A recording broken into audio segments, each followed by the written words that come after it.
it just seems like the way the success is defined is for a traditional men's society, right? So for those challenges, for me personally, I had to embrace those. I had to embrace who I was. I'm a mother, and so I had to define my own success that looks different than success looks for men, where that balance needs to exist. So I think as a society, that's sort of where we're at. Was there a point when those views changed and you're like, oh, success for me is different from other people? Was there a certain moment?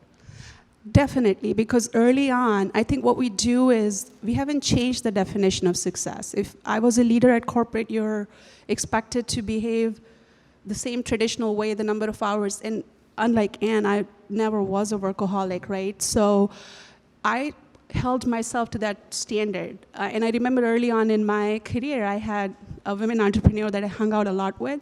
She could walk into the room and own it. She had that power to her voice. She just was naturally born leader. And I'd come home and tell my husband, I'm never going to make it. You know, I'm like 5'1", and I hardly, no one can hear what I'm saying. I'm just such soft-spoken person. But for a while, I tried to match up to those standards. I knew I didn't have executive presence. I'd go buy books.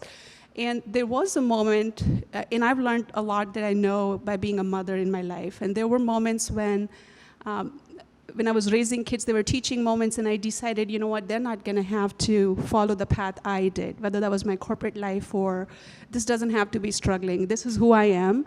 And turning moment is when you own those traits, right? I may not have an executive presence, but I have a high level of emotional intelligence. I can multitask better. So you turn those so-called negative traits in your mind to positive. So you build your own flexibility, and yes, success is personal. And the sooner you agree to it, it's better. I think that's the quote of the night. Success is personal.